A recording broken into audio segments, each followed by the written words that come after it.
Hi, San Antonio nerds. This is Gabriel back over here at San Japan. We're day 2. I think it's, what time? A little bit after 1 o'clock? 11:46. 11:46. It's been a long, fun weekend. I wanted to introduce y'all to a really cool place. It's the USS Bexar that I saw near us. We were at the community area today, and it's Kara. Correct? Yes, Kara. I noticed Kara's really cool glasses, and you know I'm a big glasses fan.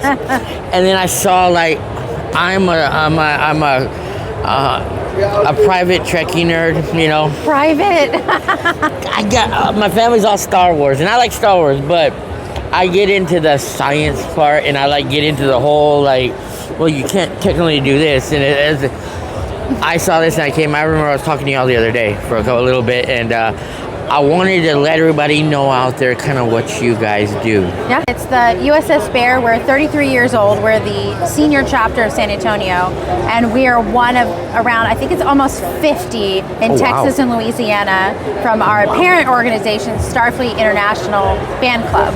And that's all over the world.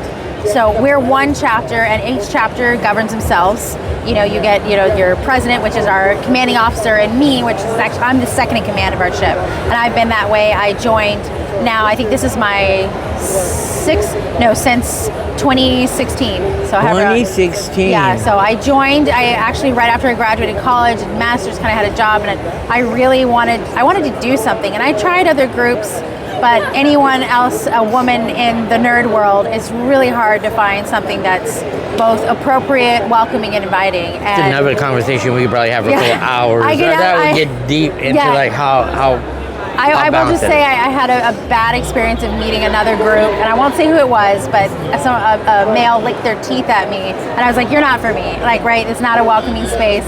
After that, we were stalking other groups, like finding out where they meet, kind of going behind, and it wasn't quite, in that time, trying to find things on the internet. It just not like now. It's easy. You can find a group, you can filter, you can just do anything, right? But in 2016, it was a little more still like, for me, the only experience I had was the movies. Like maybe there's something in the library on the post, and we actually found an older card that was actually pretty raw. It was pretty crusty up on the thing, and we couldn't find anybody who could tell us about it. They're like, oh, it's at another library. So we went to another library, and they had a card, and nobody was there. And they go, oh, it's tax season. It's like a hunt right now. And they said it's tax season, so we usually invite them, not because we use the same room for our tax to the free taxing thing, but we do know where they meet, and it's always at the First Main Street Pizza. They meet over there, and that's probably where they are. And my sister and I were, triplets. So we look... Triplets? Yeah, we're triplets. Yeah, so we brother. God bless your dad. And all of us... Him, no. Our mother, on the other hand, our mother is a fantastic person, and we all... all three of us are into Trekkies. We're all part of this club. So... See, I wish my brother was into this stuff. He's like, he kind of looks at you like, No, actually, we've been watching Star Trek since we were, small. Like, it's always been interesting. I wanted to be a physicist so bad, but it was just too expensive. I had Spock, I had posters, and I kind of, when we saw this, I was like, that's kind of cool. We stalked them for almost 2 months and realized, like, not only did they have a family who was sitting there, they had their kids and whatnot, but they also had an older Hispanic woman there, and what we realized was the older Hispanic man who was the captain of the ship. He's actually a Commodore. He's not a captain. They saw us once and they didn't approach us. And then the next time I was wearing something like a Google Fiber, like Warp 10. It said across it, and they saw us again, and we kind of went up. And I think it took almost 3 months before we finally introduced ourselves, and we became friends.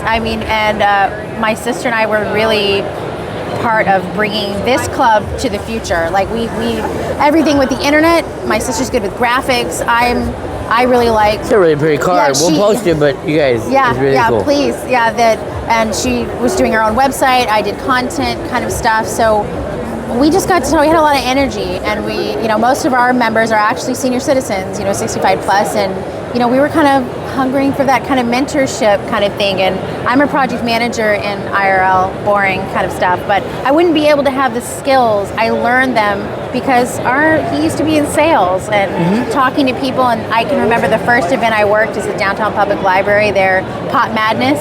At there when we joined, they had a table and they were like, okay, then you said, I was terrified of talking. I was like, we have it. And I kept looking over them like, I don't know what to do. Now it's not the same. Once you find your people, I mean, we do everything from... Once you find your tribe, you really can come out of your shell, And we're actually, we joke because we're like, uniform not required. Not every chapter is like that, right? And we're not serious about rank. We joke, because I'm for the first time wearing mine, I'm a commander. But my sister did some stuff for our parent organization and she just earned the rank of captain. And it's usually for how much service you do. Yeah. It's not for anything, Gene Roddenberry famously he was anti-military, right? No saluting, no nothing. He wanted none of that in the stuff. So the club really, its focus has always been community service. Others are more social clubs, but we've also now evolved to being both community service and social. So that's what I liked when I was talking to y'all about, you're very community and very family based. You're grounded in, making sure everyone else is taken care of. And that's kind of where things really got interesting as a club come the pandemic in 2020. My club was the first one. We were actually, before things got locked down, my sister and I were out of state on a vacation. And we didn't come back. And we barely made it to be able to, before they locked it down, to get back home. And we were gone for a week, so we'd emptied our fridge. We had nothing. And I was almost in tears. I was like, I don't know what I'm gonna do. What do we do? And they called and I came up to my porch and there was something waiting for us, See, that's, I noticed that, there's such and even just community-based, I've seen this con, and then just certain type of people that gravitate, nerds and fandoms and stuff like that. It's very caring, especially I noticed the StarTrek groups. I've seen some around, and I don't know, it's just the way Star Trek carries itself, and I think it's really kind of, you can't separate the values that Star Trek has. And don't get me wrong, I like Star Wars. I love it. I really think it's a really cool thing to like, but it's cool to look at. In real life, if you were those people, it's a brutal civil war, a brutal starvation. And if you look at the core problems of everything with Star Wars, everyone is trying to get food. Food is the number one thing, and that's something with Star Trek, is they've got it all figured out. It doesn't mean that they don't have problems, but they have replicators. We can wave a light over that to fix things. We wouldn't have cell phones. Well, I always like the idea of a lot of things that were necessities that was taken away, how will we go? And Star Trek is that, there's no shortage of food now. There's no, you can get water. There's no money. Money is and even the currency they do have is clearly on the low part of the social rack. When you talk about Ferengi and the Latinum, we got the Ferengi in there. You do have it, right? But it's always put in the framework of not only is it backwards, it's behind the times. They're and it's really made fun of because it's just not what everybody else supports at all. It's there's no value in it. What is the value is dang it, about getting holodeck time, or my experiment didn't work. That's everybody's focus is their passions. And what would it be if that was all our focus? Is you get to decide what your passion is. And part of the thing with this club is that we also really try to support other charities and other things around us. So we've helped hospitals. The Elf Louise Christmas Project is another big one. Have you heard of that? I've seen posts about it before. So what it does is it does needy families. It sends a Santa and a team with presents for kids 18 and under for them to have a Christmas. That is so cool. And the joy of that is it's all volunteers. 98 cents buys a present, and then 2 cents keeps the lights on. And we're core volunteers with them too. We say we take off the uniforms and put on the elf hat, because we literally, for our entire December, is us getting the warehouse ready, wrapping presents with people, teaching people how to, Santa knows everybody's names. It's a sheet that, making magic for some people who wouldn't otherwise have it. And it's. If somebody wants to get involved with that kind of stuff, like, where do we go? So what do? You can go to any of the our website is the ussbear.net. You go to that, or you go to the public library and you just put us. When you go to our website, we have a contact page. Say I want to volunteer. You come with us, and we'll check you out. Obviously we're family friendly. We look at people's socials and things. Our membership, it's $10 for a year. And all it does is pay for our website, and it doesn't even cover our website. So most of our members just donate money to keep our website live. And it's everything else we do for the charity. If we wanted to join up, do we start off, as an ensign? No, you don't. You get crewmen. Okay. And the reason for this is, in order to become a ranking officer, you have to actually take a leadership and how to run a club with our parent organization. I like that. And their membership is $10. I like that. You take this Moodle course, and we walk people how to access, how to get to it. I even took my laptop one day. It was like, okay, here's what, and we went through a test together. And it's reading a PDF to tell you how minutes work. Was it Robert's Law about how to conduct a meeting? Yeah. Holding Robert's Rules of Order. Yeah, rules of order. I was in Student Senate. It's learning that, and also doing stuff like leadership and what it means, like being professional. Those are things you take a week. It's OTS, Officer Training School, which is that is so cool. And OCC, and when you take those, you get to be called ensign for it. You take them, and you actually have to earn ensign, even if you take them. Our head of our ship has to award it to you. So you would be an acting ensign until you earn it. So we have a new member here. She took the classes. She can call herself an acting ensign. Okay. But when she joins our club, you do so many service events over the course of a year, whether it's coming to a meeting, going to this, doing you could do something on your own too, and you show it to us that you did it, and we'll be like, okay, and you can go up and rank and do stuff with it. So I like y'all are almost like pushing the values of Starfleet, and just kind of you took what's there with Gene and Robert and you put it into IRL practice. Yeah, I mean, and there are other groups that are that's all they do is like the social, right? And they're meeting up and they're cosplaying, and that's great. You do something like even the like the live action role play. That's cool. That's not what we do. Imagine a live action role play with some Klingons, just we actually did have a competition with the group of Klingons from Houston where we did a Nerf gun war. And I didn't mean to, but I accidentally shot the Klingon in the eye above it. It bounced off their prosthetic. And immediately everybody's like, time out, guys. Oh my God.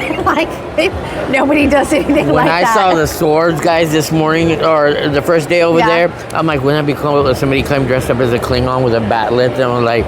We do have some groups that are very, very into Klingons. We don't have any Klingons amongst us. Even mostly everybody is human-based. I do have, like my sister does, she does a Data, but she's been building up her Data cosplay, which is nice. That would be cool. Yeah, and all of us, though... I think I'd want to be a Beta Z. Yeah. They have some cool sticker templates where you can do it's an easy thing you put on your face and then brush it. It's really cool to do. That would be cool. Beta Z. I just love the... God, I used to get in Star Trek too much. Okay, let me ask you this. For you, favorite... Which one of the series is your favorite? Start a nerd war here with what's your favorite series? No problem. So I've got opinions. I know, got opinions. I've got opinions on this. Usually, when I'm talking to people who some people are really polarized about it. They're like, it's TOS, which is the original series, the first one with Uhura and Spock and Kirk, and nothing else. And I like to say I'm a Trekker. I like going forward. To me, the TOS is the least interesting. It has Spock, the birth of what I could get to and watch and I loved. But I grew up on the stuff, of going forward. Yeah. And I wanted to see people like me. So when I tell someone to recommend them, I will say you should start off with Strange New Worlds.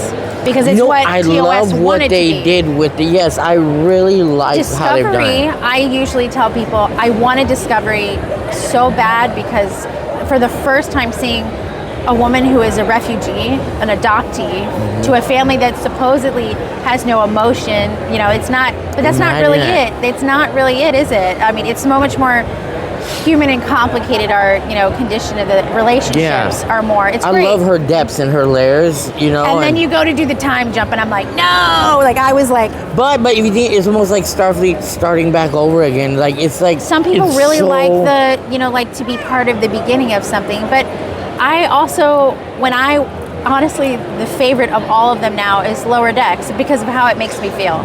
I love Lower Decks. And it's because I want to tell everybody, like, this is the beef I have with Star Wars 2, is I want to be like, you're not the Jedi. Let's stop. I'm going to stop you right there. Mm-hmm. You're the guy running on the side hoping the Jedi didn't accidentally friendly fire you. Yeah. Okay? And that kind of realism to me cleaning out the deuterium tanks. Yes, you're the course, the carbon everything. scrubber. So Lower Decks to me is the people who are the D team. The people. It doesn't mean that you don't do amazing things, but you really have to work at it. The whole ship takes parts, up, and everything is above you all the time. That's to me, and that it's not serious. That's to me. I get exhausted when I see people who are very much, they like the fantasy, they like the control, I think, of the older speaking one. of which, like the Lord, that's one of my favorite episodes off my favorite series was Voyager. I was a big fan of Voyager. I was young, little when Next Generation came out, and I was about a teenage year going into my college when Voyager struck me with the captain. Like, she is one of my favorite captains ever. Like better than, I'm gonna say Picard. You know what, I got to, because of her, the way she carried herself.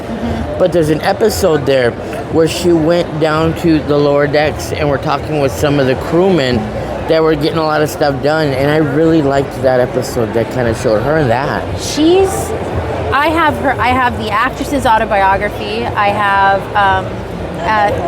always looked for a woman who's doing something that's not just important, but that you can also be, right? We have two different roles. You have to both. There is nothing in show really before her that would show you being comfortable not only in command and doing things, right? Comfortable with doing this, but also showing like the people will say the femininity, but the emotional caring side that you would see in everything else of like, oh, someone's too emotional, do something.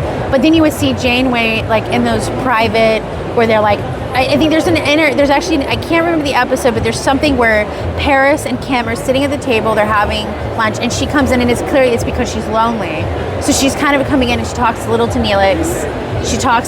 She kind of makes conversation with them, and it's almost immediately about work, but she kind of pushes it back and then kind of goes off to let them relax. And her goal was actually to there was no one for her to talk to, and she recognized being captain, she had to stand apart, kind of, because then later you would see her not only without her captains, and she'd be like, it's fine, do your thing.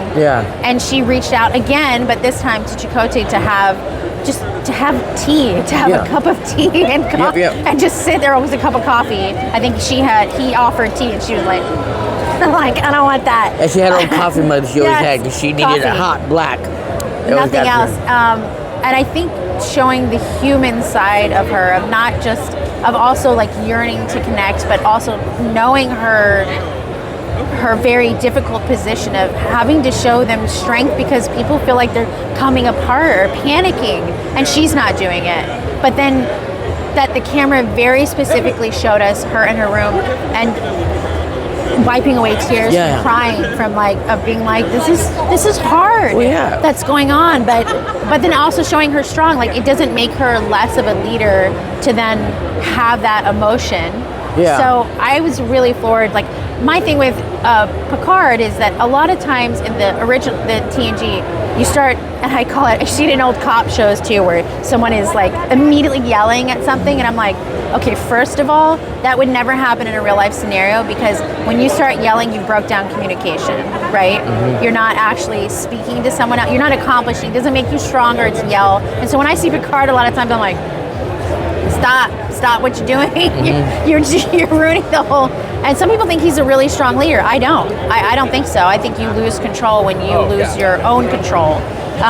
He changed a lot over the series, but Janeway, I thought, had a really effective of bringing things, a lot of people who would otherwise panic not to. And she's gave that very captain kind of look, but then she also, that was her family and nurturing. I remember there was an episode with, what's his name?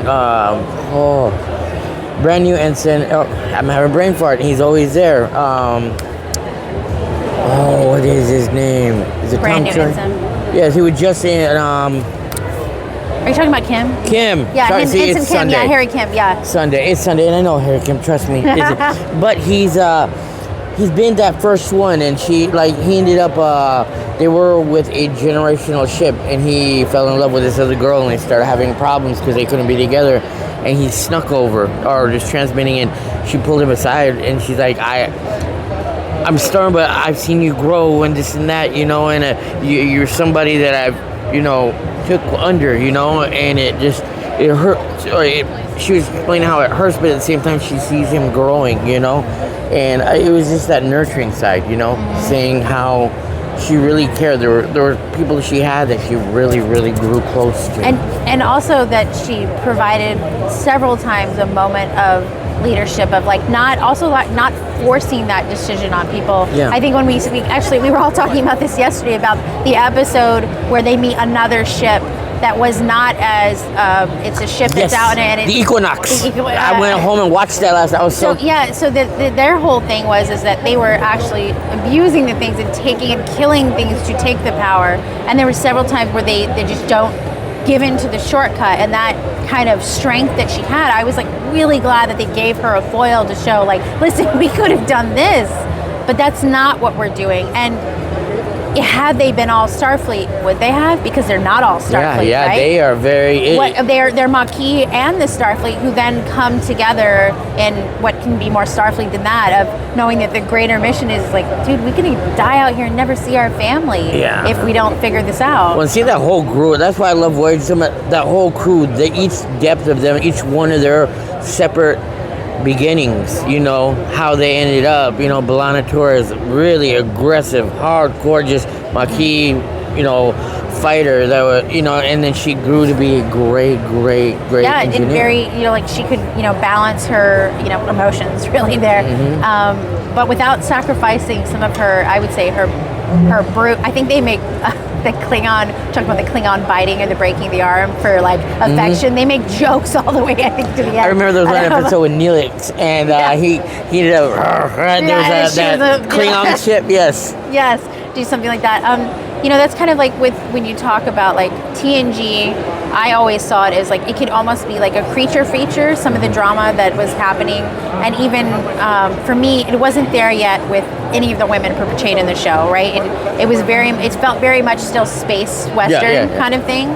But then it evolved, you know, one more time we go into Voyager and, you know, Deep Space Nine, you know, going into... That was another one that just... This is another one that it kind of pushes it, but then you see other characters you know, Jazza Dex, you know, we did Jazzy, and the famous, you know, we're recognizing our trans people here of the Klingon, this amazingly strong warrior who is friends with her other incarnation.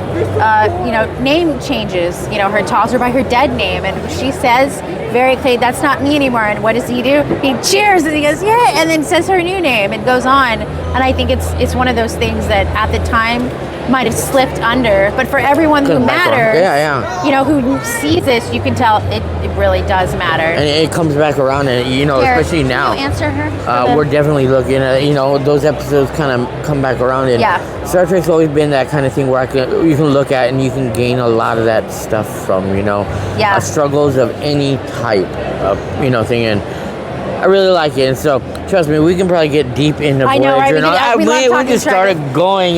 This is what I'm talking about. You Trek. can get into Trekkies and you just oh man, I could talk for hours about that. Or and I do love my Star Wars. I'll get into Wars, that. But I talk about between Star Trek and Star Wars. I love talking about it because I think Star Wars talks about, I think there's the famous line, right? This is how democracy dies, a failure of communication. With Padme Amidala, with the Senate when everybody's clapping.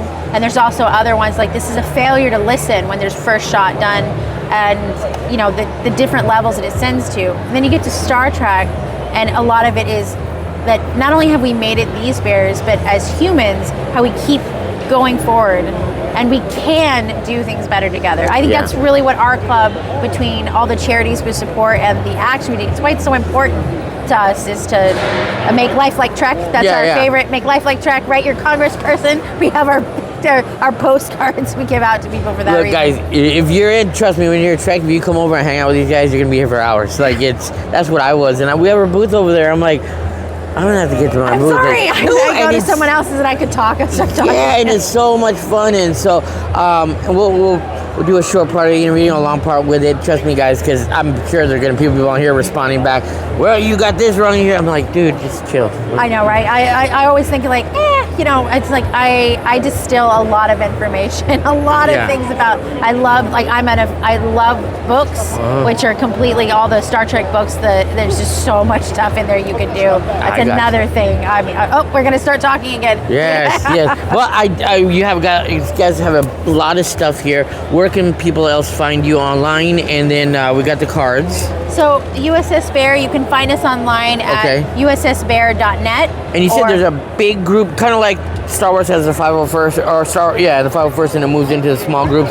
Is that how y'all are? Y'all have a big group? So what we have is our parent organization, which then breaks us up into regions in the chapters that are located in the region. It's for organization, really. But if you go to ussbear.net, we actually have a link to our parent organization as well as our food drive kind of thing. So, and Instagram, you can always check us out at the USS Bear, like the county, Bexar. I like that how y'all did that, you know. Yes. Where's the next county you're going to be at? So actually, this is probably the last biggest one before we go into our Elf Louise Christmas project. Then in the spring, we actually help both of our libraries. I would have thought SpaceCon would have rolled right with you. So we are but for the Bear, for our club, no. Yeah. Ours it won't be until next year, but we do stuff with the SpaceCon. We're actually going to have a booth there to raise money for a hospital, along with the captain's chair and wearable uniforms that you can put on in the front and take a picture. Yeah. And we'll be there. Yeah, you got to go check it out. I'm going to be there. Yeah, definitely will be there. You know, we have a lot of fun, and I enjoy talking with you guys. And trust me, if I got a volunteer, I'm back over here. You guys got to come check this group out there. Very caring. They make a lot of stuff. We noticed we had one of your members made a lot of these crocheted. I saw all kinds. I saw baby Yodas over there. No, we don't. Oh, those no, we don't. Those are called the kids. Those are the kids. I'm sorry. No, we don't. It's called the kid. The kid? Okay. The kid. Yeah, our little kids. This is the kind of made group by they one are. of our members. But this is the kind of group they are, you know, and so come check them out. If not, check them out online. There's a lot more stuff. I guarantee, even if you're a closet Trek nerd like me, you'll have fun with them. I think the last one I want to shout out is for the Pop Madness. It's the Downtown Public Library every year. We are always there, and it's free to attend. It's a convention. It's comic books, artists, anime. I mean, you can find anything of interest. It's both family friendly. They have great. They'll do giveaways and prizes and buttons. Cosplay competition. And it happens every year between April and May. And I would say go to our Instagram, the USS Bear, Bexar, USS Bexar. We'll have to throw that up, and we'll try to get on over there too. Just give it some follow it exposure. because it's a really good thing for, it's hard to attend. It's expensive, right? Yeah, big time. Where are you at? And also a digital library called the Bibliothèque. That's where we do it in January. We go there also, and that one's really nice too. And then one last thing. Have you seen any really cool? What's your favorite cosplay you've seen around here in Japan? Oh man, okay, so I've seen her before the Pava Laguna for Fifth Element, but I saw her early. She also is a fantastic singer. She also sings because of course you know that the aria is actually physically impossible. That it was electric, it was generated, right? So her voice though, it comes pretty close. She was really good. She was nice. Cool. I think the other one is a spider with a crystal on it. Have you seen that one walking around? No, I haven't. She has the abdomen with the I know it's from a game. I don't know what it's from, but the artistry is fantastic. Thank you so much for talking. I was hoping to see more Star Trek out here. I love to see them sometimes when they go to the Renfest and do like the. We do that together as a club. We actually we don't actually do everything in uniform either. We'll do stuff with Star Trek, and we go in our uniforms and put a cloak. And there's always some people there who you'll see the symbols. You go up and they'll be like, "Please tell me you have the word." Like, I'm sorry. A comment and just scanning and hiding it back in. And it's always fun at Sherwood Forest Fair, and that's a big one. Kerrville Forest. We always try to make it out to all of them together as a crew. I feel like we're gonna be doing a lot more with these guys because I'm loving it. So thank you so much. Thank you.